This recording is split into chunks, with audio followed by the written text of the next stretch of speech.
तो जैसे कि आप सभी जानते हैं, Ananya Pandey is very very very famous, not actress but let's be real, इससे ज्यादा हर दूसरी चीज के लिए फेमस है। कभी उन्हें क्यूटी पाई स्टार किड कहा जाता है, तो कभी नेपोटिज्म की सबसे बड़ी प्रोडक्ट, कभी वो ट्रेंड सेटर बन जाती हैं, तो कभी इंटरनेट का फेवरेट मीम मटेरियल। क्वेश्चन ये नहीं है कि is she a bad actress, but the question is Ananya Pandey की रियल आइडेंटिटी क्या है। सालों से इंडस्ट्री ने अनन्या की इसी परफेक्ट दिखने वाली इमेज को प्रोटेक्ट करके रखा है, स्वीट, ग्लैमरस, हमेशा स्माइल करने वाली, लेकिन पब्लिक को हमेशा कुछ अजीब और अनबिलीवेबल ही दिखा। This isn't about hate, this is just about credibility. Because अगर हम अनन्या के ग्लैमर, उसके कनेक्शंस और उसकी हर नई फिल्म लॉन्च पर खर्च हुए करोड़ों रुपयों को हटा दें, फिर उनकी एक्चुअल आइडेंटिटी बचेगी क्या? Get ready for the truth, जो ये प्रूव करता है कि उनकी sweet innocent public image is nothing but a lie. I will give 3 shocking reasons जो ये एक्सपोज करते हैं कि Ananya Pandey is not perfect और क्यों उन्हें इस फेक इमेज की बहुत बड़ी कीमत चुकानी पड़ेगी।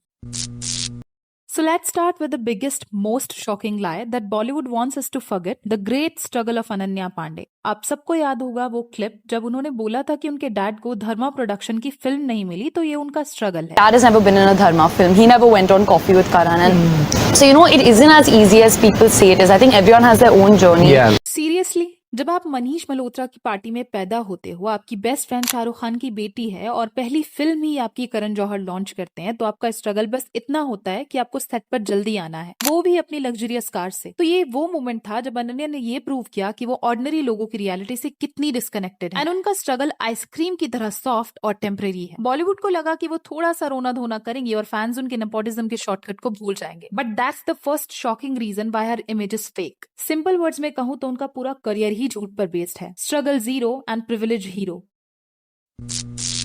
तो अब आते हैं उस चीज पर जिसके लिए उन्हें एक्चुअल में अटेंशन और पैसे मिलते हैं, basically good looks and good looks. See we can appreciate की गहराइयां या खो गए हम कहां में उन्होंने थोड़ा सा इंप्रूव किया, but that improvement is not still enough to call her a perfect actress. Take Liger, it was a massive disaster और फिल्म की सबसे बड़ी प्रॉब्लम ही अनन्या पांडे की ऑकवर्ड स्क्रीन प्रेजेंस थी। मीनवाइल वो साउथ सुपरस्टार विजय देवरकोंडा के साथ थी, फिर भी उनकी डायलॉग डिलीवरी काफी फोर्स्ड और फ्लैट लगी। आप लोग खुद ही देख लीजिए, जब लाइगर की माँ अनन्या के साथ अपनी फैमिली स्ट्रगल को शेयर करती हैं, तो क्या ये रिएक्शन बनता था? चाय बेच बेच कर गुजारा किया और अब तक चाय बेच कर ही घर चला। चैंपियन बनाना है, इसीलिए मैं आज भी दिन रात एक करके इतनी मेहनत कर रही हूँ। लिप टू लिप किस करेगी, उठा कर ले जाएगी इसे, उठाकर कहाँ रखेगी, कहाँ रखेगी?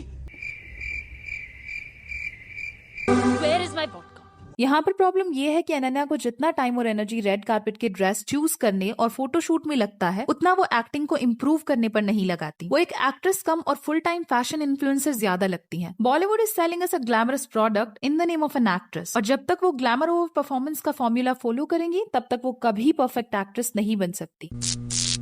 आप लोगों ने ये तो नोटिस किया ही होगा, जब भी कोई बड़ी फिल्म फ्लॉप होती है या उनके किसी इंटरव्यू में कोई कंट्रोवर्सी बन जाती है, तभी अचानक से अनन्या के न्यू बॉयफ्रेंड या ब्रेकअप की न्यूज आ जाती है। Is this just a coincidence?